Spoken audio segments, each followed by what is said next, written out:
Bonsoir et bienvenue dans ce 22e épisode du Rasca Show. Monsieur Zingaro, notre invité du soir. On va découper l'émission en 3 parties. On va d'abord faire un débat concernant les performances sous Fabien Pujol, ses 4 derniers matchs de championnat, puis les 4 premiers de Victor Zwenka, que Franck tu as connu. Ensuite, Franck passera sur le grill avec Manu. Et au niveau de la 3e partie, on évoquera le match en retard de championnat de ce vendredi, jour de ma fête, face à Boulogne. Le Rasca Show numéro 22, c'est parti.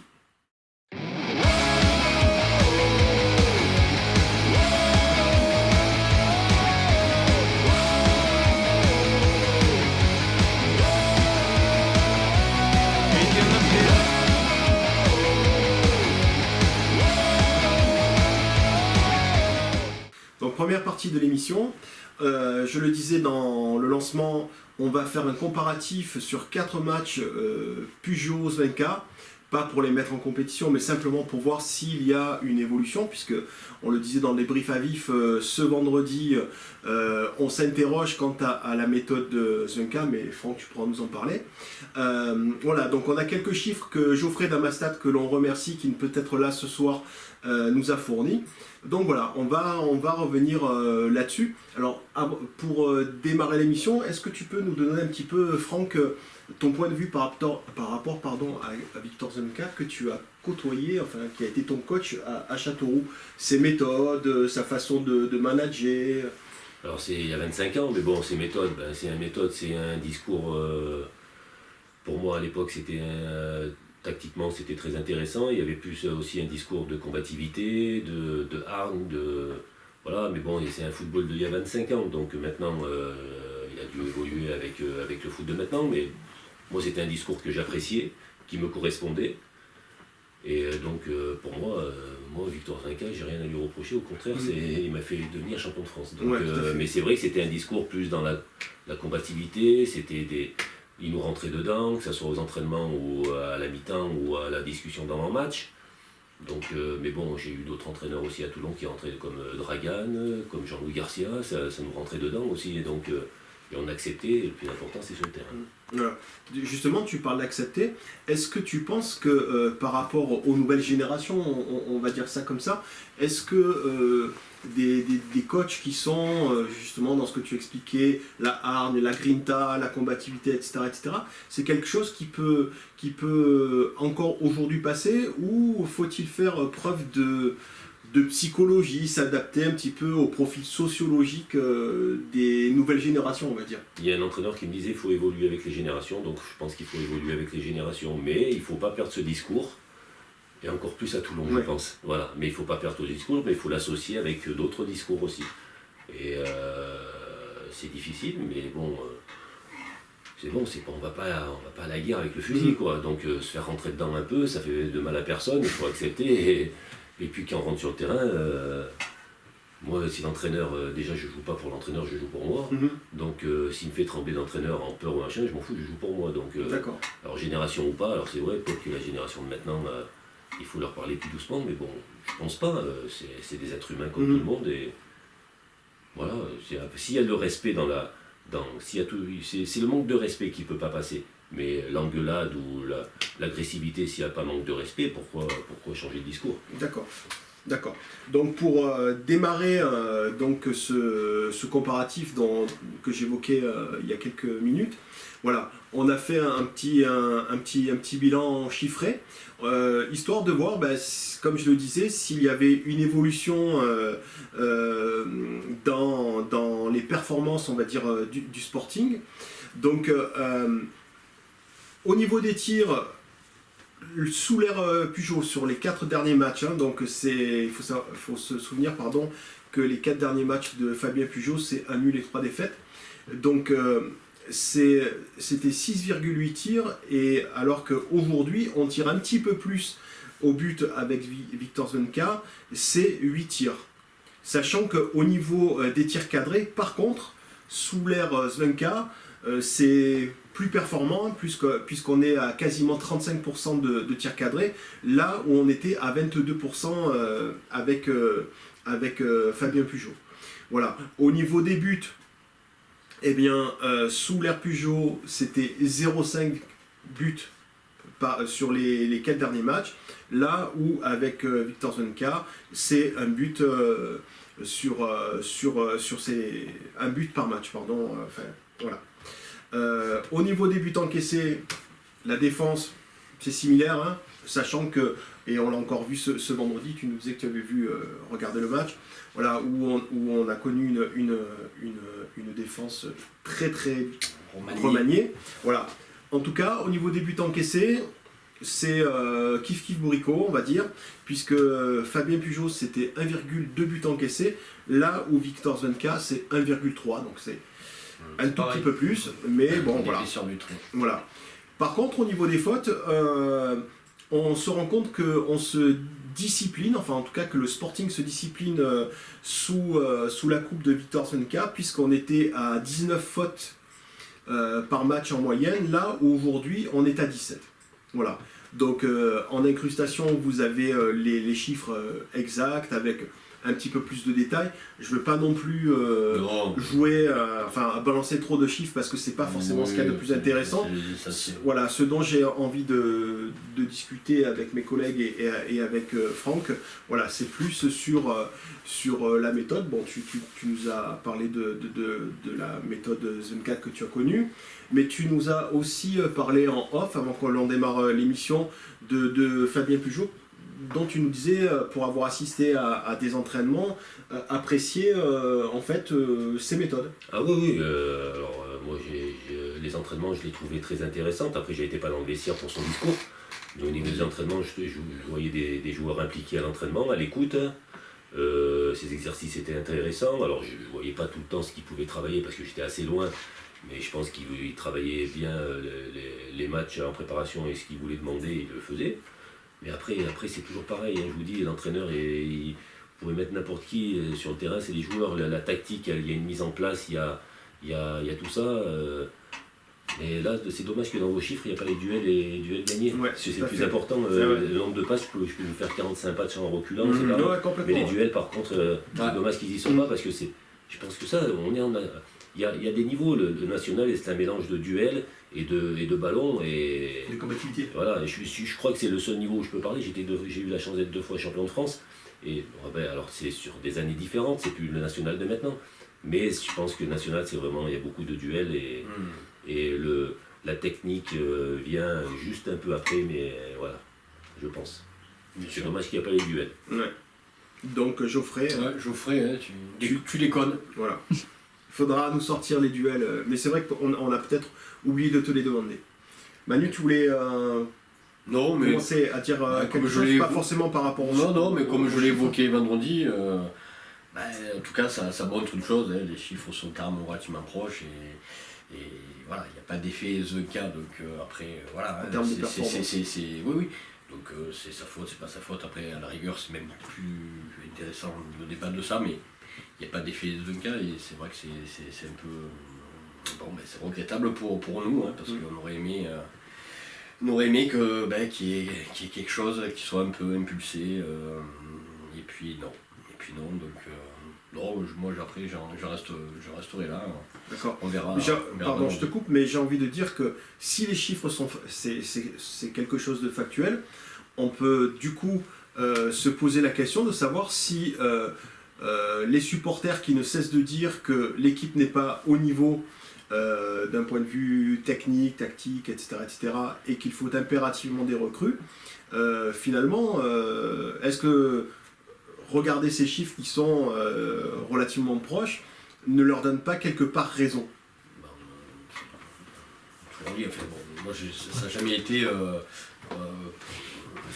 vu la situation, qui sait qui peut dire qu'il ne faut pas des recrues? Bien sûr qu'il faut des recrues, c'est pas ce qu'on dit. Je dis juste que si on attend tous les recrues et que nous, le groupe, on ne le met pas un minimum à l'endroit en le faisant mieux jouer par n'importe quelle manière que ce soit, les recrues seront insuffisantes.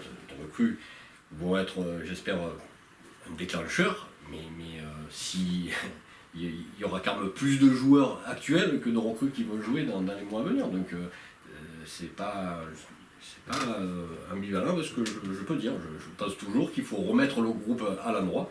Et après, oui, effectivement, les recrues, et puis il faudra, une fois encore, il ne faut jamais se planter, mais là, on n'a pas de filet. Il faudra vraiment que ce soit du tout bon pour que ça puisse faire une émulation, un petit déclic, faire du bien psychologiquement au groupe. Mais ce groupe, il faudra le mettre de toute façon à l'endroit. Alors, est-ce que les recrues vont servir à ça? Et il faut aussi que, sans attendre les recrues, ils soient capables de mieux évoluer. Et je pense que donc d'ici Boulogne se profile sans recrues. Bon, il faut qu'on puisse gagner sans recrues. Tout est semaine, dit ça. Non, mais voilà, moi c'est tout ce que je dis. Et puis, il faut arrêter. C'est quand même possible de gagner un match sans les recrues. Enfin, Oui. Mais bon, c'est pas. mon avis personnel, il faut quand même du monde. Non, mais bien sûr, oui, mais oui, pour tu les auras pas vendredi. Donc Ouais, vendredi, non, on déclare en forfait, non, on non, perd. Non, vendredi, Non, moi, c'est mon propos, moi. C'est-à-dire que chaque semaine, on dit la semaine d'après, on doit gagner. Oui, donc Oui, non, mais ça, il faut faut toujours sûr gagner. que Mais comptablement. moi, c'est pas ce que je dis. Ouais. Moi, je dis que vendredi, on Ouais, aura les mais recrues. plus en plus impératif. Il faut se démerder sans les recrues. Et on remet déjà le groupe on en place. Quand même. on a quand même un moyen de gagner un match. Ça, Ah oui. C'est tout ce que je dis. Après, concernant les recrues, enfin, je veux dire, on l'a dit avant que la saison ne démarre, on l'a dit en début de saison que c'était pas des recrues qu'il fallait à l'intersaison, mais des renforts. Et de toute façon, pour te rejoindre, et je pense que ça a été ce que tu dis, c'est que de toute façon, les recrues qui vont arriver, il faut que ce soit de réels renforts, quoi. On n'arrête pas de le dire. Et on le redira. C'est pour ça qu'on espère que suite à la sortie médiatique de Jean-Marc Ferreri, qui est un très bon communicant, et en plus son interview elle est plutôt intéressante. En tout cas, elle va dans le sens de ce que souhaitent entendre les supporters. Il est impératif que les réseaux, que ce soit de Jean-Marc Ferreri ou de Victor Zonka, nous permettent de trouver, tu nous disais en off, Franck, au moins 4 joueurs, quoi. Un joueur par ligne. 3 lignes, parce qu'on ne va pas changer de gardien, mais au moins un par ligne, axe central, milieu, si on en rajoute un 10 éventuellement, et un attaquant. Parce que je pense qu'il y a, autour de ça, il y a des bons petits joueurs au Sporting, mais voilà, chaque niveau, chaque joueur a son niveau, et chaque niveau a son joueur. Et c'est pas parce qu'on est un très bon joueur de CFA qu'on est bon joueur de national. Je sais pas si vous vous rappelez de Chaouche, Oui. qui est bon joueur de Ligue 2, qui a été en Ligue 1, il faisait rien. Et à chaque fois, il était meilleur joueur de Ligue 2. Ça ne sortait pas en Ligue 1. Voilà. Donc C'était pas le c'est seul, pareil. Ouais, Non, mais bien sûr, il y a ça. C'est vraiment le discours ambiant et très bien. Mais quand même, tu penses pas qu'un même joueur, enfin, bon, moi j'ai fait un peu de sport, je le vois sûrement, mais j'ai pu le vérifier souvent. Un même joueur, quand il a la confiance ou pas, enfin, avec la confiance, il déplace des montagnes et ça, la confiance, t'es pas du tout le même. Ça, je suis entièrement d'accord, mais en début de Tu vois ce que saison, je veux dire sur ça, je suis entièrement d'accord. Mais ces mêmes joueurs en début de saison, ils avaient la confiance. Non, mais voilà. C'était tout Non, mais le après, Peugeot qui venait de monter. Ils ont attaqué une saison en c'est- pleine confiance. Voilà. En pleine confiance. Et Donc, tu essaies, tu l'es, au fur et à voilà, mesure. alors c'est sûr, c'est pas le même niveau. Pourtant, en début de saison, c'était qu'il y ait des nuls. À eux se dire, putain, on n'est pas trop loin, mais il n'y a pas eu cette réaction, ce petit plus. il n'y a pas eu ce Parce déclic. qu'ils n'étaient pas dominés ou archi-dominés. Non. Et puis après, au contraire, au lieu de mettre ce petit coup vers l'avant, ils l'ont mis vers l'arrière, et ce qui a fait les défaites. Mais parce qu'il n'y avait pas beaucoup d'écart entre les équipes. Donc ils étaient. L'effet Peugeot continuait depuis le début de la montée, c'était la suite, c'était les mêmes joueurs, parce que les soi-disant recrues ne jouaient même pas, je crois. Non, mais bien À sûr, part Delgado. Voilà, Voilà. c'est ça. Voilà. Qui a planté. Voilà. Mais à part lui, je crois que C'est ça. voilà. Non, mais Donc c'était le même groupe que la saison prochaine. Ouais. Donc ils étaient en pleine confiance. Ils viennent de prendre une montée, on est en confiance. Quoi. On est avec le même entraîneur, avec le même staff. Parce que là, on est bien d'accord que maintenant, le groupe, il est au moral, quand le moral est athée. Voilà. Bon, oui. tu as besoin d'autres ressorts. C'est là où l'entraîneur Voilà. doit Donc être bon. là, je pense que le club a vraiment besoin, l'équipe a vraiment besoin Bien sûr. de renfort. Maintenant, ça ne va pas être évident. Il ne Ouais. faut pas s'attendre À des vraiment, Messi, c'est ce que tu non, nous mais disais, je bien veux sûr. bien, je veux bien, mais c'est-à-dire à la trêve, c'est pas en début de saison. Les prêts, alors ils ont un super réseau, je suppose, hein, Victor connaît le monde du football, Jean-Marc aussi.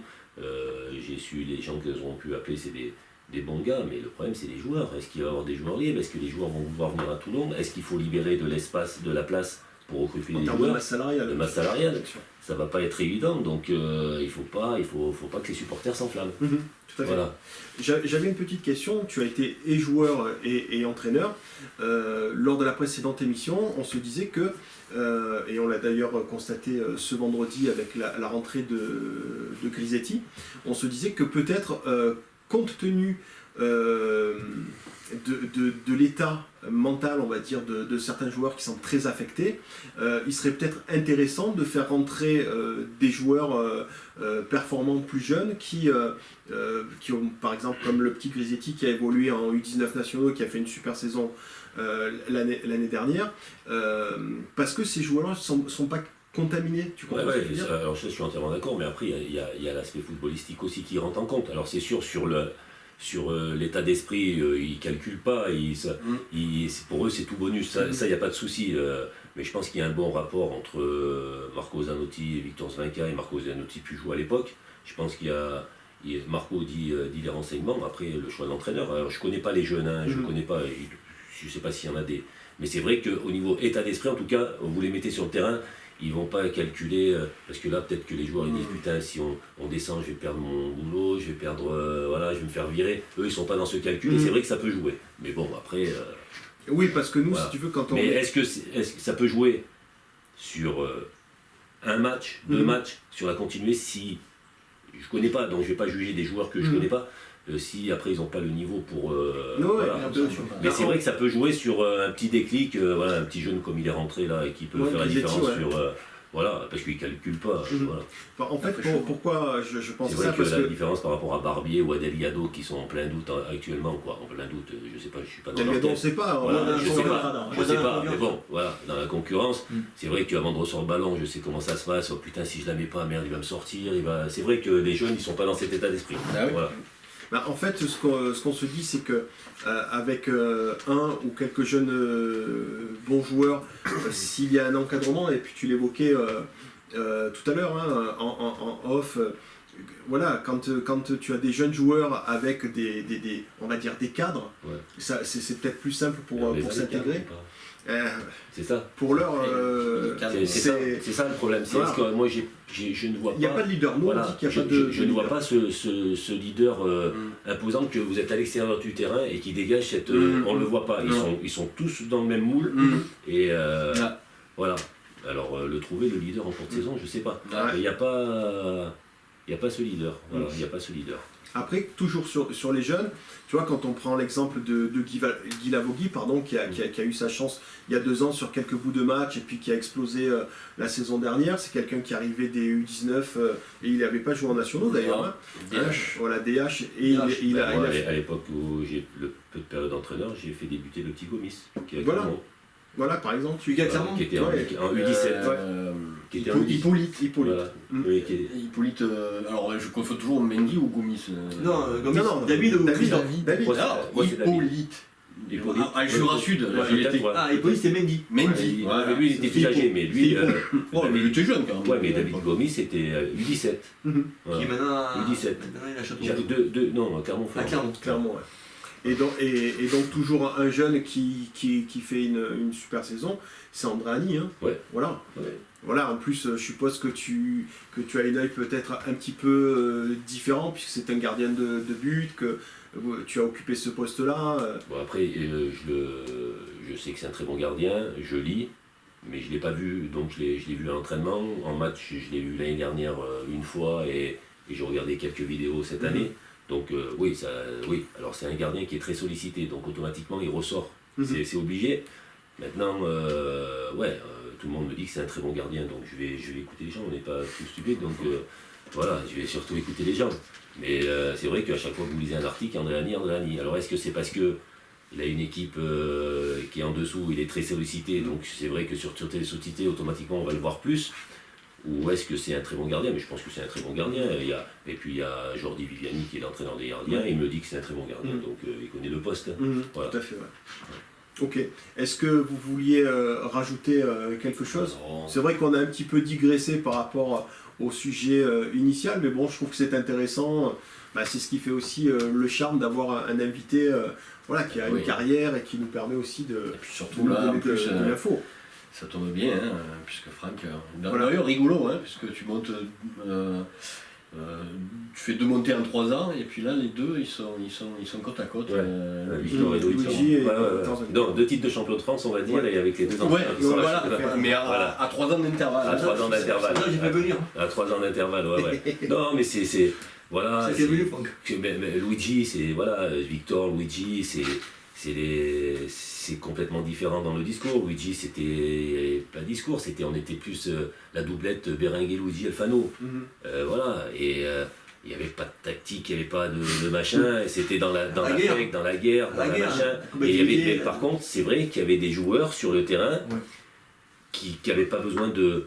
Qu'on faisait le relais tactiquement, qu'on faisait le relais, voilà, c'est voilà, et il y a plein de saisons comme ça, ou même en CFA avec du Dragan, même avec, voilà, quand ça allait pas, il y avait toujours un joueur qui savait remettre, et c'est, je pense qu'il manque un peu Ouais, à Toulon, ouais, même, mais même à Châteauroux, vous avez à Châteauroux à l'époque de Victor, il y avait des Ismaël Tricky, des Pascal Gastien qui étaient capables de, quand ça allait pas, mais qu'on t'entend, il pouvait gueuler l'entraîneur, hein, il pouvait gueuler, vous l'entendez pas, sauf si vous êtes vraiment à côté. Mais voilà, il y avait des relais qui disaient bon les gars, ben là il faut faire comme ça, là on recule, voilà. Il y a un demeure. Hein. Voilà. Et ça, je pense qu'il manque ça sur le terrain. C'est ça. Absolument, Ouais. on l'a dit depuis l'année dernière.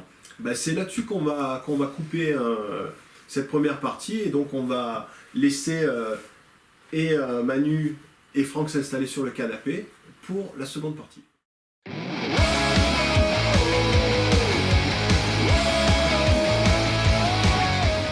Franck, merci encore d'avoir accepté notre invitation. Ça faisait longtemps que tu étais dans le petit papier et on se fait une joie de t'accueillir. Alors, on va un peu évoquer ton passé général et après, évidemment, plus précisément du sporting. Donc, Franck Grenoblois, Voilà. Grenoblois qui part à Châteauroux après. Ouais, dépôt de bilan de Grenoble en Ligue 2, D2 à l'époque. Où tu joues d'ailleurs en Ligue 2 Ouais, la génération de Djorkaeff. Ah voilà, ouais. Et puis après, donc dépôt de bilan, Grenoble, Djorkaeff, Bouzy Kézi, Ah d'accord. Christian d'Alger. Après j'ai eu Parison. Voilà. Puis le club chute, ils avaient un gros projet avec l'ancien président PDG, Marc Braillon, PDG des Rémo, du cycliste aussi, tout ça. RMO, oui. Voilà, ils avaient fait une grande publicité, Grenoble en Ligue 1, quoi, D1 à l'époque, maintenant je suis moderne. D1, le club avait chuté, donc la génération Gambardella, tout ça, on était un peu avec Yuri Djorkaeff, Clément Garcia, Jean-Christophe Cano. Ça me parle pas Ouais, trop. Clément Garcia à Montpellier, après Jean-Christophe Cano, maintenant qui est agent de joueur, qui est l'agent de Gignac surtout. Mhm. Voilà, et puis après le tout club redépôt de bilan, Bernard Simondi en Détroit aussi, voilà, entraîneur. Noël Tosi, ouais, il y a eu Ah ouais, voilà. Donc dépôt de bilan et Châteauroux, c'était la première année où il y avait les 2 poules de D2, les 10 derniers descendaient en national qui créaient la poule de national. Donc Châteauroux avait terminé dans les 10 derniers de D2 une des 2 poules de D2. Et ils avaient créé cette fameuse poule de national qui était hyper relevée parce que c'était la première saison de national, il n'y avait que des Ligue 2, des 10 derniers, des 2 poules, quoi. Donc c'était, voilà. Et je suis allé à Châteauroux. Châteauroux, Denisot, tout ça quoi. Denisot, Victor Zvinka. On en revient à Victor Zvinka. Un petit mot sur lui d'ailleurs, non? Victor Zvinka, pour moi, ça a été mon entraîneur qui m'a fait avoir mon premier titre, champion de France de national. Ah voilà. Donc avec la Berrichonne de Châteauroux. Et il y avait quand même une grosse équipe. Donc, Vite fait. Algerino, Mboma, Ah oui, Pascal bien fait. Gastien, Ismaël Tricky, Oui.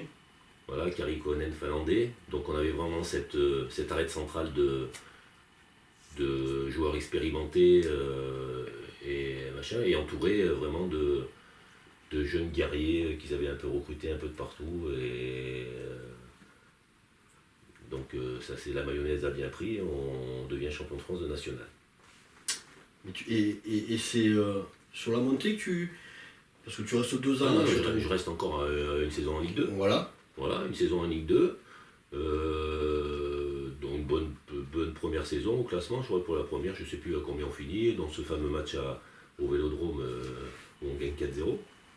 C'est bon ça. Voilà, j'ai battu Jean-Marc Ferreri 4-0. Donc ça fait du bien. Et tout ça, et puis la relation PSG-Châteauroux, Franck Zingaro n'était pas très sérieux. Victor Zvinka, très franchement, m'avait dit Franck, là il faut pas qu'on continue comme ça parce que sinon ça va pas aller. Ils ont fait venir Vincent Fernandez du PSG et ils me restaient des années de contrat.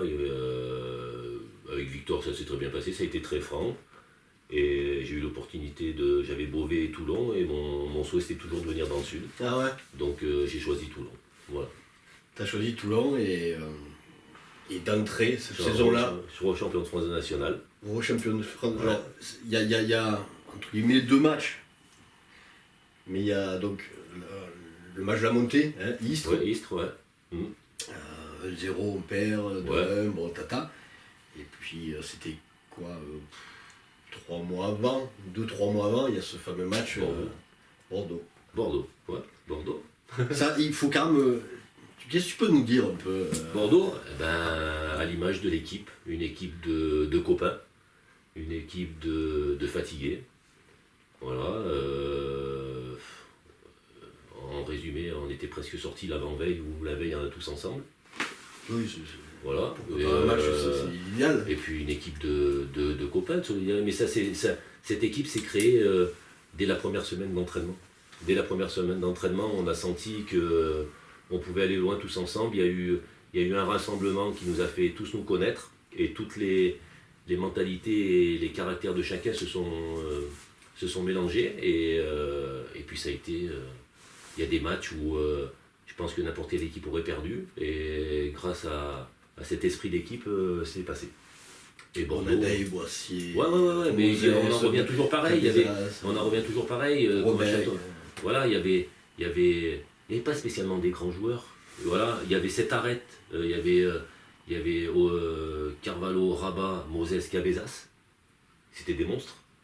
Et puis entouré que des morts de faim, quoi, des Bonadei, des Rebec, des guerriers, quoi, des Boissier, Marézu, on va pas. C'est mes potes, c'est pas des Zidane tous, hein. Mais voilà, on pouvait aller à la guerre tous ensemble. Et je pense que le national, c'est ça. Mais il y avait cette arête, hein. Je pense que Moses Cabezas, voilà, Rabat, au milieu, ça fait du bien, je crois. Didier. Voilà. Voilà, ouais. Mais donc, ce match... Bordeaux, un match euphorique, Mayol plein à craquer, et puis scénario idéal pour faire vibrer les gens, je crois. 1-0 pour Bordeaux, 1-1, 2-1 pour Bordeaux, 2-2, et on gagne 3-2 dans les prolongations, et donc il y avait tout réuni pour faire... Mais moi, ok, c'est mon match top, mais j'ai un regret parce que je pense que cette année-là, si on passe Montpellier, on va au bout. On va au bout en sachant que Nîmes, ils nous craignaient. Et Montpellier, on perd au pénalty. Alors, c'est dommage parce que je pense qu'on allait au bout. Oui, on est au pénalty, ouais. Un 1-1, un match un peu frustrant, voilà. un peu... Mais Bordeaux, ouais, c'est sûr, ça fait partie un de mes meilleurs souvenirs du Sporting, mais bon, il y en a plein d'autres. Comment tu le vis ces matchs sur les buts marqués? Je m'en rappelle plus trop. C'est par flash. Ouais, je m'en rappelle plus trop. Moi, je pense plus à l'euphorie de l'entourage du public, le stade qui explose à 3-2, voilà. Et puis je me remémore les scènes quand je revois les images. Il y a une image qui est belle sur le peu de vidéos qu'il y a sur internet maintenant. C'est ce rassemblement au bout du 3e but. Elle est faite au ralenti où il y a tout le groupe il n'y a que moi qui vais pas, ça fait trop loin, je suis fainéant. Mais il y a tout ce groupe là qui se réunit autour de Cabezas qui marque le 3e but. C'est magnifique. Cette image, elle est belle. Cette image est belle. Mais voilà, après, ça fait partie des anecdotes du football qu'on peut raconter toute une vie. Alors, d'ailleurs, celui qui m'aide à faire les fiches d'interview, il me rappelle une petite anecdote. Il y avait eu une alerte à la bombe contre Grenoble. Qui était co-leader. Ouais, ton ancien club. Ouais, alors on perdait, je crois, on perdait à la mi-temps ou je crois que c'est ça. On perdait. Et puis on gagne 2-0 ou 1-0. 2-0 ou 1-0, ouais, contre Grenoble. 1-0, pas plus. Ouais, je crois qu'on perdait plus, je crois. Ah, peut-être. Je sais pas, faudrait voir le score à la fin. Si on gagne 3-2, c'est qu'on perdait 2-0. De fait. Et il y a eu une alerte à la bombe, alors de qui? Je sais pas, peut-être qu'il y avait dû avoir une vraie bombe, et C'était marrant ça d'ailleurs, les 2 couleurs tout dans ce club. et alerte à la bombe, et donc on va tous au vestiaire, et puis on est revenu du vestiaire, et là on a explosé tout le monde, 3-2. Donc on est 3-2 ou 2-1, mais je crois que c'est plutôt 3-2. Voilà. Ouais, voilà, c'est encore des souvenirs, ça, la bombe, est-ce qu'elle existe vraiment? J'en sais rien. En tout cas, elle n'a pas, Voilà. explosé. Elle n'a pas explosé, ouais. Fort heureusement. Et voilà, quand je faisais un peu ton parcours, on le connaissait un peu tous et tout, mais quand on s'y replonge un peu plus, on se rend compte qu'il est ponctué de matchs qui sont dans le souvenir collectif de beaucoup de supporters. Voilà, là j'ai encore noté Toulon-Cagnes. La bagarre. Ah ouais, mais ça c'est pas nous, ça c'est les supporters. non, mais t'en as fait partie, etc. Ah oui, bah, ça aussi c'est mythique, c'est que Et on va c'est jouer un encore match une année de montée. Une année de montée, un match important à Cagnes, où il y a un rassemblement de supporters toulonnais qui viennent voir le match parce que c'était un match important, je pense. Mais on rentre dans le stade, presque le stade était vide, et le spectacle était en dehors du terrain. Donc entre les supporters toulonnais et les supporters niçois. Bah oui. Donc on regardait ce qui se passait à côté pendant qu'on jouait, donc c'est intéressant. C'est intéressant, donc on voyait des barres de fer voler. Alors c'est marrant, mais c'est vrai que c'est triste quand même. Mais voilà. C'est ce qui fait un peu Ouais. la Mais bon, légende mais après, du c'est vrai que sportif. c'est triste de voir ça parce que on risque d'avoir des blessés graves et tout, mais voilà. Mais c'est la rivalité entre supporters toulonnais, niçois et marseillais. Ouais, notre grande amitié Ouais. légendaire. Autre match, Bayonne. Bayonne.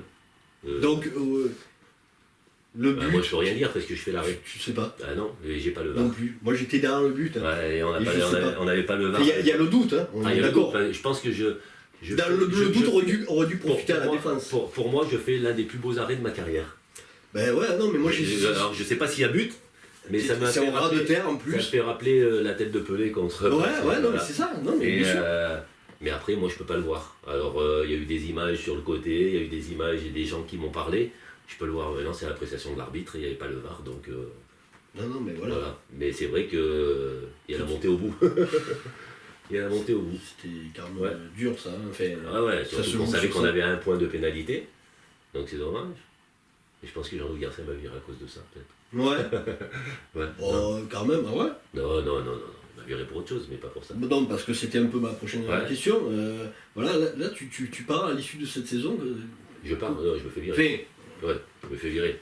Je me fais virer malgré que j'ai la meilleure défense de championnat. Bah Je oui. fais une très bonne saison, je pense, à mon goût. À mon âge, je crois que j'avais 35, 36, un truc comme ça. Quelle année 2004. Ouais, je sais pas, faut calculer, ouais, je dois avoir 2004. 36. Non, je pense que Jean-Louis Garcia, vous voulez, je ne peux pas lui reprocher, comme on en a discuté tout à l'heure, un entraîneur prend des joueurs qu'il veut pour avoir sous sa coupelle, pouvoir leur parler comme il a envie de voir, et il savait qu'à moi il ne pouvait pas me parler comme il pouvait parler à certains joueurs. Donc je pense que c'est C'est gardien hein, d'ailleurs. Hein, ouais, ancien gardien, peut-être qu'il était jaloux, je sais pas. Mais non, mais je pense que c'était plutôt ça, parce que c'est vrai que toute la saison, ben, il me disait rien. Il pouvait rien me dire, entre guillemets, mais voilà, comme il pouvait gueuler sur des Martin Fall ou sur des trucs comme ça. Après, il a fait le bon choix, il a pris Benoît Poncier qui est un très bon gardien, et il lui a parlé comme il a voulu lui parler. Mais bon, sur le moment, ça m'a fait chier, puis ça fait pas. Quand on connaît le football, ça fait partie du football. Après, ce que je peux reprocher, on en revient entre la différence entre Victor qui m'a viré, et c'est les deux entraîneurs qui m'ont viré, en gros. Entre Victor qui m'a viré et Jean-Louis Garcia qui m'a viré. L'autre n'a pas eu les couilles de me le dire, Jean-Louis Garcia. Alors Victor est venu me voir entre deux quatre yeux, il m'a dit le pourquoi du comment. Voilà. Et je préfère ce discours-là que dans le discours en douce que c'est moi qui devais téléphoner pour me dire je fais quoi la saison prochaine. Voilà. Je pense qu'un minimum de respect ça aurait été mieux, mais voilà, c'est tout. C'est le seul truc que je peux reprocher. Après, se faire virer, ça fait partie du football. Hein. Ouais, mais voilà. bon. Des fois, il y a des joueurs qui sont virés, on ne sait pas pourquoi. Non, mais voilà. Et demain, vous avez un entraîneur qui va vous recruter. La semaine d'après, il y a un entraîneur qui vient, il va vous faire jouer. Hein, donc voilà. Non, bien sûr. Voilà. Mais d'ailleurs, ça me fait penser, je pense maintenant, j'ai pas souvenir si à cette époque-là, je dis peut-être une bêtise, t'étais pas capitaine, hein? Non, il y avait Seb Soulas. Ouais. Mais enfin, vous en avez dit avec Missud, bon, que t'as pas connu, hein, parce Non, qu'il vient c'est après. l'année d'après. Mais enfin, c'était quand même un groupe où il y avait beaucoup de charisme de partout, Ouais. quoi. Mais bon, Il y avait pas besoin de capitaine. il y avait 5 ou 6 capitaines. Capitaine, voilà, mais il n'y avait pas besoin. C'est pas parce que je pense qu'à cette époque-là, et que même après avec Missud, tout ça, c'était là encore la continuité. Oui. Le capitaine, c'était juste pour l'arbitre. Il n'y avait pas besoin. Il n'y avait pas besoin, et seulement en regard, en parole, on se comprenait. C'est ça. Voilà. Donc il n'y avait pas besoin. Parce que c'est ça, quand tu te retrouves un peu, surtout là, cette époque-là, c'était un CFA, mais c'était une défense de Ligue 2. Ligue 2, et ouais. qui évoluait même en CFA 2 d'ailleurs, ouais, avec ouais, Sen, on va pas répéter, mais Sen, Charlie, Soulas, Franck, Lucky. Ouais. Après, vous faire terminer pas meilleure défense à chaque fois, chaque année pour rien quand même. Et comment c'est quand on évolue si bas par rapport à votre niveau, et puis il y avait une vraie... Vous sentiez entre vous que vous étiez supérieur quelque part? Non, pas supérieur. Supérieur. Pas supérieur. Il y avait toujours pareil, on en revient, moi, cet esprit de groupe, on savait qu'on pouvait être costaud, qu'on pouvait battre n'importe qui, mais il fallait garder cet état d'esprit, c'est surtout sur ça. Après non, on se voyait pas supérieur, pas parce que... Et puis il y a les mentalités de chacun, je pense la plupart avaient tout connu, que ce soit le bas, le haut niveau, les trucs comme ça, donc on savait où on pouvait monter, on savait d'où on pouvait redescendre très vite, et je pense, et surtout l'objectif de faire remonter le Sporting Club Toulon, parce que tout le monde se disait, si on fait monter Toulon, mais on a la vie au paradis, quoi, on est au paradis. Jouer pro à Toulon, c'est un paradis terrestre, voilà. Donc je pense qu'il y avait cette ambition, parce qu'il n'y avait pas, financièrement, c'était pas comme maintenant. Ah, mais c'était vraiment une chouette époque, enfin pour nous on n'était pas sur le terrain de tribune, mais ça rejaillissait forcément. Bah oui. Donc après, hein, voilà, un petit... Hier. Oui, j'ai vu un petit crochet vite fait à Lincoln, Ouais, en Angleterre. en Angleterre, où je me suis Ouais. pas fait de tout. Ouais, c'est ça, Lincoln, ouais, j'ai Bernard Kennel, un agent, qui me dit l'Angleterre, ça te tente? Je lui dis ouais, allez. Je suis parti et je ne me suis pas fait du tout. Pourtant, j'aime bien les apéros, mais là, c'était tous les vendredis soirs. Il n'y avait rien d'autre à faire que le vendredi soir. Et j'ai mangé des flageolets à 16h aussi. Et là, c'était pas Londres. Et donc, je suis revenu. Voilà, j'étais parti seul, j'ai fait cette erreur aussi, partir seul. L'aspect financier. Oui, voilà. bien sûr. Et puis je suis vite revenu. Ouais, parce qu'après, oui, Andoum. Andoum. Non, d'abord, il y a eu hier entre-temps. Alors, Lincoln, c'est avant la CFA de Toulon. Hein. Lincoln, c'est après Oui, la oui. période des deux. Voilà. Après, donc de Toulon. Non, voilà, ouais, c'est vrai que Voilà. Après, il y a eu Andoum, Andoum, il y a ouais. eu donc Gros Toulon, là, c'est Gros Toulon, passage. entraîneur, Voilà. des gardiens, ouais. Hier, Toulon. Hier, Toulon et Toulon, entraîneur. Hein. Ouais, des Il y a gardiens. Toulon, hier, Toulon. Et Voilà. je ne me rappelle plus. Ouais, dans l'ordre. Andoum, Toulon, hier, Toulon. Voilà. C'est quand j'en regarde. Andoum, je reviens à Toulon en CFA2, donc on remonte en CFA, tout ça. Voilà, j'ai été monté avec Andoum aussi en CFA. Après, je pars. C'était la convention avec Andoum. Je reviens à Toulon. Là, Jean-Louis Garcia me vire, je pars à hier. Et après, je reviens à 39, 40 ans, entraîneur des gardiens. Ouais, cette saison Ouais. 2008-2009, où Voilà. tu fais 6 matchs. Ouais, normalement, je suis entraîneur des gardiens. Je fais. Ouais, c'est là que tu. Et je me fais les croisés. Ouais, Voilà, et je que me fais les croisés. j'ai encore Ouais. cette scène où tu veux faire le dégagement, tu ne pas parce que tu à 40 ans, je me suis fait les croisés, ouais, voilà. Ah. Et donc, je deviens la suite entraîneur des gardiens. C'est un mot là sur Zingaro, entraîneur. Entraîneur des gardiens ou entraîneur? Entraîneur. Entraîneur, j'ai plein de choses à dire, ouais. Je vais rectifier quelques vérités, ouais. Si c'est possible. Non, mais écoute, voilà. Alors, entraîneur des gardiens d'abord. C'est ma spécialité, je ne veux faire que ça. Et je voulais faire que ça.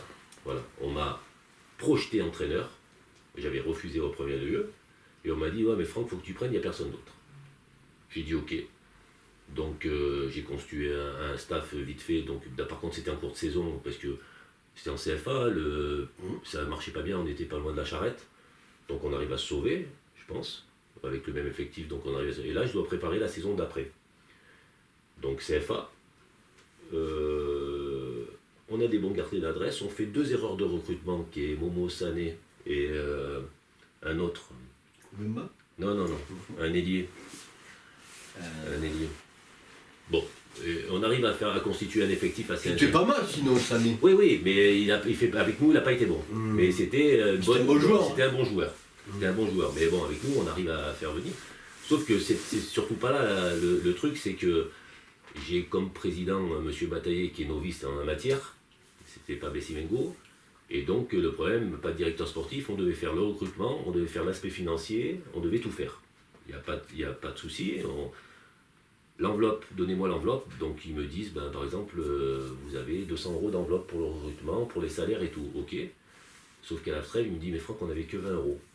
Donc c'est là le souci qui se passe, c'est que, parce que je rectifie la vérité sur certaines personnes qui pensent que je les ai virées, mais c'est pas moi qui les vire, mais bon, c'est pas grave. Mais bon, j'assume. Et parce que mine de rien, cette année-là, on est premier à la trêve. Les gens, c'est peut-être ils oublient, on gagne à Martigues, on passe premier à la trêve. On passe premier en CFA. On a une belle petite équipe. Je considère qu'on fait du bon boulot malgré notre novicité en machin. On a su créer une ambiance de groupe que j'ai. Quand vous devenez entraîneur, qu'est-ce que vous faites? Vous prenez un peu les entraîneurs que vous avez eus, ce qui était bien, ce qui n'était pas bien. On en parlait. Jean-Luc Garcia, je prenais tout ce qui était aspect tactique. C'était très important parce qu'il était très bon, malgré que je ne suis pas fan de l'entraîneur. Mais je prends le bon sur la convivialité d'autres entraîneurs. Et j'essayais de faire. C'est comme ça qu'on apprend, je suppose. Voilà. Et à la trêve, on est premier. Sauf qu'on me dit, Franck, on n'a plus d'argent. Faut virer les joueurs. Messieurs, mais virer qui? Virer Sané, virer un truc. Mais ils ont des contrats fédéraux, messieurs. On vous les virait pas comme ça. Ils vont. Ah bon ils vont demander de l'argent? Ouais, ils vont vous demander de l'argent. Ils ont des contrats. Ah ouais. Alors on peut virer qui? Faut virer, sinon on ne pourra plus payer. J'ai mes meilleurs potes, j'ai Samatoko, j'ai Jacques Rémy, j'ai Zemzemi et Benji Verdeyan qui ont des contrats amateurs. Je suis obligé de toucher à eux. Mais va dire à mon pote Zemzemi que je te vire. Parce que ces cadres-là, même s'ils étaient amateurs, mais ils encadraient bien ce petit groupe dans le vestiaire. Et donc je suis obligé de les virer. Il n'y a qu'un joueur fédéral qui accepte de partir. Et là, on rattaque la deuxième partie de championnat, et là, les joueurs plus payés. Donc, qu'est-ce que vous voulez faire? Vous croyez qu'ils vont jouer, les joueurs? Voilà. Ça, et après, dépôt de bilan, et M. Joy arrive. Voilà, donc je voulais un peu rectifier, parce que ça me fait chier de ne pas avoir... voilà.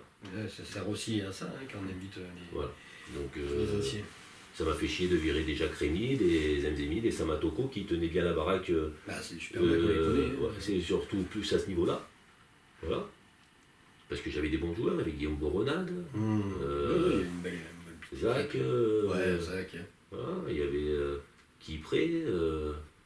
Non, j'avais une bonne petite équipe et on fait un grand match à Martigues et on gagne 1-0. On avait été solide et on passe premier ce jour-là quand même à la trêve. On reprend le championnat pour la deuxième partie, on est premier en CFA quand même. Ouais, je me rappelle ce match, je lance totalement Martigues. Donc, et puis après, il y a eu ces déboires financiers. Une tradition. Ouais, c'est tout long. Ouais, j'ai connu 2 ou 3 dépôts de bilan, je sais plus. 2. C'est tout long. Donc M. Joy est arrivé, il me restait 1 an de contrat. Il m'a démis de mes fonctions que je comprends. Et puis ça m'a un peu énervé que je reste 1 an de plus, mais bon, c'est le business, voilà, c'est tout. Voilà. Ouais, non, mais... Donc après, entraîneur 1 an sans rien faire, et le Pradé. Mais là, vraiment, copinage. Et puis de copinage en copinage, de potes, et on est monté jusqu'en PHA. Du plus bas niveau jusqu'en PHA. Greg, voilà. Puis il y a d'autres... c'est tout. Greg, directeur sportif, moi entraîneur, et j'ai fait venir David Andréani et Zemzini pour la première année pour créer un peu, pour amener de l'expérience. Après ils ont arrêté, puis on est monté la première année, on est encore remonté, et puis voilà, puis jusqu'en PHA. Ça me va. Oui, parce que c'est ça. Voilà. T'as fait le Pradé, Sanary, ouais, mais c'est pas entraîneur ça. Non, ça c'est... ça c'est pour donner des coups de main à des potes. Voilà. Il faut. Voilà. Et voilà. Non, Pradé c'était entraîneur. Les autres c'était pour m'amuser le dimanche après-midi pour faire l'apéro. Mais on gagne quand même. Voilà. Toujours très important, l'apéro. Alors pour finir, j'ai quand même vite fait un petit quiz tranquille, sympa. Bon, hein, deux possibilités, un choix. Et voilà, donc ça c'est très personnel, parce que j'ai pas mis Toulon dedans. C'est peut-être un peu facile parce que je pense que c'est ton club de cœur, non? Oui, maintenant, oui. Hein? Oui. Je crois qu'on Oui. se trompe pas sur ça. Mais si donc je disais Châteauroux ou Grenoble? Châteauroux, Grenoble à choisir. C'est dur ça, hein, Ouais, aussi. c'est dur parce que Grenoble, c'est eux qui m'ont appris le métier. Et Châteauroux, j'ai passé de bons moments. Waouh, c'est dur là. On va dire Châteauroux parce que j'ai gardé plus de contact avec Châteauroux. Ouais. Voilà. Malgré, donc on rappelle, t'es un Grenoblois, fait la tronche. Hein, Ouais, la tronche, Grenoblois, pur souffle. Ouais. Sur les stades, Mayol ou Bourg-Rencontre? T'as de beaux souvenirs aux deux? Aux deux, ouais. Alors j'ai pas connu j'ai connu Bourg-Rencontre un peu plein, contre Marseille il était pas plein, 7000 ça fait pas plein, parce que la tribune était déjà fermée. Donc je vais dire Mayol parce que je l'ai connu archi plein, bondé, mais Bourg-Rencontre plein j'aurais bien aimé. Mais plein, le vrai plein quoi. Voilà. Ça va être mieux. T'aurais bien aimé. Ouais, j'aurais aimé, je pense. Non mais le match par exemple en CFA, l'année d'après que tu pars, ouais, voilà. ça aurait pu te faire hésiter, mais en fait c'était évident que... question plus pote, Zem ou Chini? Ouf, putain. Ah oui, non mais là je sais, hein, c'est de mes amis. Hein. Bah, c'est mes petits C'est pour poulains. un peu les embêter. C'est mes petits poulains. On va dire... ils aiment la journée et l'autre le soir. Je voudrais pas ce que dit le contraire, moi. Hein? Non, parce que le soir, il n'arrive pas à le suivre. Ah non mais voilà, c'est ça. Bon, donc on en parlait un peu, hein, Zetkovic ou Garcia. J'aurais pu faire d'ailleurs Zvenka ou Garcia. Ça aurait été peut-être... Luigi aussi, tu aurais pu mettre aussi. Oui, d'ailleurs, aussi, oui, bien sûr. Šeskovic ou mais Garcia. je vais rester sur ça, parce que... Je vais dire Šeskovic pour... Ah non, même pas pour l'ambiance dans le vestiaire, hein, même avec Garcia c'était bien, parce que c'était les mêmes mecs de... C'est difficile. Je vais dire Garcia parce que il a fait progresser, des joueurs que s'il n'y aurait pas eu Jean-Louis Garcia, je pense que des Martin Fall, des Jérôme Lemoine ou des Dadi Mayouma, ils n'auraient pas eu cette carrière. Voilà, donc il les a fait progresser parce qu'il les a fait devenir intelligemment tactiquement. Ils avaient des qualités, mais Martin, s'il n'a pas Jean-Louis Garcia, si c'est un autre entraîneur, il ne progresse pas comme il a progressé. Voilà. Bon, il m'a rien apporté parce que j'étais en fin de carrière. Voilà. Et il a apporté ce côté qui me plaît, ce côté tactique, organisation qui était intéressant. Šeskovic, c'était plus de la folie, mais c'était beau, on a renversé des matchs, mais il y avait le discours, il pouvait nous motiver, mais voilà, on va dire Jean-Louis Garcia parce qu'on va rester sur l'aspect vrai footballistique. Le discours avec Jean-Louis Garcia, on se le faisait nous. Voilà. Ok. Je me suis tombé. Larèche ou Rémi? Deux buteurs. Ouais, pas du tout le même style. Non. Je vais dire Rémi, je préfère les renards des surfaces. Voilà. Je préfère Rémi. Larèche, le problème, il était obligé de dépendre d'un axial. Il tournait autour, il pouvait tourner autour. Avec la batte. Voilà, avec Tony à l'époque voilà, alors que Jacques Rémy, il avait besoin de personne. Et un dernier clin d'œil, parce que c'est un joueur qu'on ne parle plus trop, mais moi qui m'avait un peu marqué, Vuksanovic. Ouais. Face à Rovillé, j'ai mis. Ouais, c'est pas du tout le même poste. L'autre était plus mis au gauche. Mais voilà, axial. parce que c'était pour le clin d'œil pour c'était un artiste quand même, ce Vuksanovic. Et un homme super intéressant. Mais pareil, je vais mettre Cyril, il a cette paille gauche impressionnante quand même. Je vais mettre Rovillé quand même. L'autre c'était. Ouais, c'est pas du tout, c'est pas comparable. De jeu, c'était 10. Ouais. Non, Cyril. Je pense que faut faire le bilan, je pense que Cyril a plus apporté. Oui. Voilà, donc Cyril, ouais. Cyril Rovillé.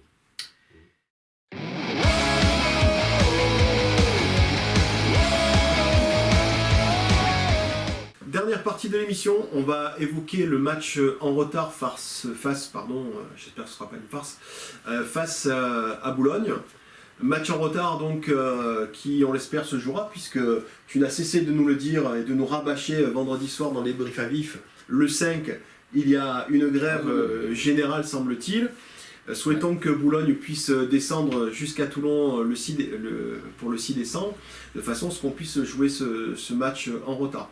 Boulogne, donc, qui a gagné ce vendredi 1-0 face à Bourg-en-Bresse. Une équipe de Bourg, ouais. Ouais, une équipe de Boulogne qui compte 20 points. Au niveau but encaissé, but concédé, c'est à l'équilibre, puisque c'est 12 buts pour, 12 buts contre. Voilà, donc qui veut démarrer concernant cette équipe de Boulogne? Philippe, tu veux... Non, on ne connaît pas trop. Moi j'avais vu un peu la télé contre Lens. C'est une équipe qui est pas mal en place, qui joue bien au football. Après, bon, quoi dire de plus? Ils vont venir chez nous, je pense, pour prendre, comme toutes les équipes, prendre des points chez nous. À nous, les contrarier et puis essayer d'avoir une victoire dans la vie, qui nous ferait un peu du bien moral, surtout aux supporters et à tout le monde, qu'on prenne 3 points. Après, je ne connais pas plus sur Boulogne. Après, tu nous disais que tu avais une composition en tête. Une composition? Ah non, mais si la composition, si je la donne, ça devant vendredi, vous allez... Je vais me faire insulter sur les réseaux. Bon, en tout cas... Je vais mettre quelques anciens dedans. Non, mais concernant la compo, on sait que Guillain est opérationnel. Après, ce sera le choix du coach, de voir s'il le prend d'entrée, s'il le prend dans le groupe, s'il le prend sur le banc. On devrait avoir quelques retours. Quelques retours et peut-être une charnière avec les frangins Wasfan, pour le coup, parce que Anto va... Ça nous, il est opérationnel?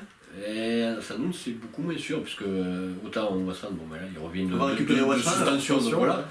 Sanoun, oui. c'est la blessure. Donc, oui. Diallo aussi, non? Oui, on va récupérer pas mal de monde. Oui, on récupère pas mal de monde. Voilà. Après, c'est une question de choix, un peu d'organisation, comment on va évoluer. Il y a beaucoup de choses, parce que sur ce dernier match, il n'y a pas grand-chose à retirer. Bon, même si, voilà, si on avait pu mettre le premier but, le premier tir d'Idriss face à face de Gomis, bon, etc. Mais après, dans l'ensemble, ça a quand même été assez décevant. Donc j'espère que Victor aussi sera revanchard, parce que moi j'attends un peu autre chose dans ses choix, etc. Et maintenant, il faudra voir. Plus que jamais, c'est une histoire de mental. Il est touché, et donc après à trouver, au coach de trouver un peu les ressorts pour que l'équipe puisse rebondir. Il y a toujours des solutions, donc faut pas... Maintenant, on va voir. Franck, moi j'avais une question. Victor Svenka, sur ses 3 premiers matchs de championnat, a évolué avec 4 attaquants. Enfin, 4 joueurs à vocation offensive et un milieu plus réduit. Là où ce vendredi, il a étoffé son milieu avec... en positionnant 3 milieux, puis 3 joueurs à valeur offensive. Est-ce que c'était, est-ce que toi, quand tu l'as côtoyé en tant que joueur, c'était quelqu'un qui jouait l'offensif avec 4 attaquants? Je vous reprends franchement, je m'en souviens absolument plus. 4 attaquants, je pense pas, parce que je pense que la triplette offensive, il y avait du Christophe Lestrade en numéro 10, avec un 10 et 3 attaquants. D'accord. Voilà. C'était Patrick Mboma avant-centre, Philippe Avenay sur la droite, et à gauche, je ne me rappelle plus à gauche, mais il y avait du 4-3-3. Donc ça devait être au milieu de terrain, 4-3-3, c'était 4-3-3. 2-6, 1-10, 3 attaquants. Voilà, et je me rends compte, l'équipe me revient, et derrière, parce qu'il y avait Aldirino, stopper Triki Ukonen, c'était ça. D'accord. Quand on est dans la situation du Sporting, par rapport au doute, mais surtout là je vais évoquer l'aspect mathématique, puisqu'on est avant-dernier, si je dis pas de bêtises, avec 6 points de retard sur le premier non relégable. En attendant les fameuses recrues, tu penses qu'il faut jouer l'offensive, ou au contraire avoir une assise défensive? Je pose un petit peu naïvement la question, mais c'est histoire d'avoir j'ai compris la question où on part touche à l'abordage et on risque de prendre des buts, ou est-ce qu'on blinde, on n'en prend pas, on risque d'en marquer un sur un coup de pied arrêté ou sur un contre avec un Guila ou un truc comme ça. Moi, dans une équipe qui doute, pour moi, joueur, et je pense qu'une équipe qui doute, pour moi, c'est un bloc équipe, une sécurité. Et je pense qu'il y a peut-être des joueurs de qualité qui... Mais après le bloc équipe, c'est toujours pareil, c'est où on le fait à 15 mètres de notre but, à 30 mètres, parce qu'un bloc équipe peut être... On est bien compact, on peut être solide à 35 mètres de nos buts. Hein. Si on est dans notre cage aussi, c'est... Voilà, donc moi je choisirais cette option. Mais après il faut... l'entraîneur ou qui que ce soit fait avec les joueurs qu'il a. Je ne sais pas les joueurs qu'il a. Si demain vous me dites qu'il a toute sa charnière centrale et toute sa défense qui n'est pas open, peut-être qu'il va choisir d'autres options aussi. Voilà. S'il n'a pas d'attaquant, peut-être qu'il va dire voilà, je sais pas. C'est moyen, ouais. Voilà. Donc il y a plein de choses qui rentrent en compte. Voilà, mais c'est vrai que pour moi, si je serais entraîneur, si je doute, puis les gars on prend pas de but, on reste solide et on attend le bon moment pour en planter un. Surtout que depuis le début de la saison, je crois qu'il Cholet, c'est tout, sinon ils ont perdu qu'avec un but d'écart, non? Ouais, il n'y a pas eu de gros écarts. Ça. Donc voilà, c'est marqué un de plus que les autres, donc si on n'en prend pas, peut-être qu'on est capable d'en marquer un. S'ils ont été marqués, ils ont capable. Je sais pas, moi je choisirais cette option, mais bon, je ne suis pas l'entraîneur et je sais pas l'effectif qu'il a. D'accord. Voilà. Mais après c'est pareil, on en revient à ça, on prend cette éloge, mais après demain il gagne 1-0, vous allez être content, vous allez dire putain on n'a pas vu de football. Donc aussi certains pour le dire, parce qu'il n'y en aura pas beaucoup. Nous on le dira pas. Nous on le dira pas. Ouais, mais bon, voilà, mais il y a ça aussi. C'est compliqué. Non, mais c'est sûr qu'il y a. Là, il n'y a pas beaucoup. Mais je pense que le plus important pour l'instant, c'est prendre les 3 premiers points. Et puis après, la manière, on passera après. Ouais, parce qu'on est. Mais bon, on sait très bien, ça fait partie du jeu, on sait très bien qu'on sera critiqué, quoi qu'il arrive. Donc, oui, tout à fait. Enfin, il y en a qui ne le comprennent pas. Ils sont dans le milieu du football, mais ils ne veulent pas être critiqués. Non, mais après... moi, je prendrais la sécurité. Ouais. De toute façon, il est clair pour nous que cette première victoire aura forcément des effets bénéfiques au-delà de l'aspect mathématique. D'une part, en termes de, je ne vais pas dire de confiance, mais en tout cas, les joueurs... d'entrain. Voilà, les joueurs vont pouvoir se dire, on a cette capacité à aller décrocher une victoire. Voilà. Donc ça ne veut pas dire, encore une fois, pour moi, que ça enclenche une dynamique où ça va totalement effacer le doute, mais en tout cas, ça peut donner un petit déclic. Voilà, un petit déclic. Tout à fait, ouais. Il faut voir ce qui manque. J'ai pas fait, comme je vous dis, hein, je les suis pas tous les week-ends. J'ai pas fait le bilan. Je sais pas si vous l'avez fait sur tous les nuls, pas les défaites. C'est la plupart. Je crois que j'avais entendu parler, c'est qu'ils menaient, ils se sont fait rattraper à chaque fois. Même ça. Bordeaux l'a mené 2 fois. Il n'y a pas que Bordeaux. Je crois que la plupart des matchs ça a été ça, à part ces derniers, à part Cholet. Voilà, mais la plupart des matchs ça a été ça. Ouais. Donc peut-être que le mal il est là, j'ai entendu physique, tout ça, je pense pas, je pense que c'est... Enfin, au début ça a été physique, maintenant le physique a été rattrapé, mais au début c'est... Depuis que Victor Zunka est arrivé, il a doublé les entraînements, etc. Et on voit que physiquement c'est mieux. À un moment donné, comme je vous dis, s'il y a ce leader, en national à 1-0, il y a son leader, les gars, boum, costaud, et on est présent au duel, on arrive avant eux. Voilà. Alors c'est sûr que aussi on en revient, pour arriver avant eux, il faut être bon physiquement. Mais bon, des fois on peut se prendre le physique. Voilà, après, la Grinta peut compenser. Non, surtout qu'on a la chance à Toulon, c'est pas tous les clubs de national d'avoir ce public. Quoi. Ah ouais, tout à fait. Complètement. Voilà, même à ce niveau-là, qui est vraiment ce 12e homme qui peut, sur le dernier quart d'heure, vous mettre booster. Voilà. De toute façon, on le constate régulièrement avec Manu quand on fait les interviews de coachs ou de joueurs d'équipe adverse. C'est ce qu'ils nous disent. Combien il y en a qui nous ont dit quelle chance de jouer dans un stade où il y a de l'ambiance, où des supporters poussent, etc. C'est sûr que c'est un plus.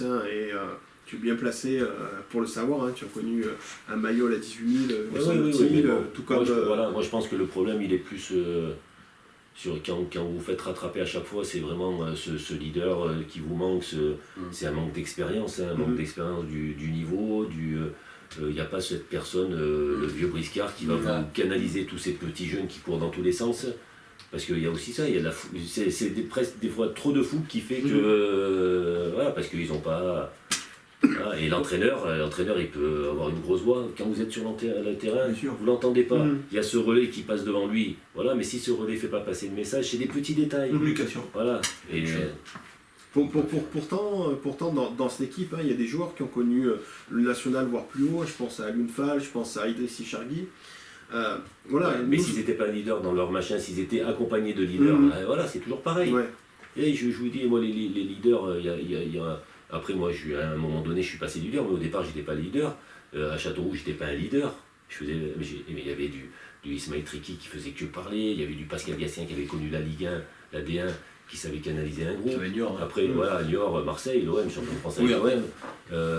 À Toulon, pareil, il y avait du Rabat, mine de rien, Pompon Carvalho de l'extérieur. Il savait parler du Mike Rebec, là j'avais commencé à prendre de la bouteille moi aussi. En CFA, il y avait du Soulas, il y avait, il y a toujours, puis que vous les voyez rentrer sur un terrain, vous savez qui c'était le leader, quoi. Voilà, vous voyez. Et là c'est vrai que dans cette équipe on l'a pas, ils l'ont pas, et bon. D'ailleurs, ça me fait penser à une question, parce que je veux rebondir là-dessus. La plupart des joueurs que tu évoques, ce sont des Toulonnais. Ouais.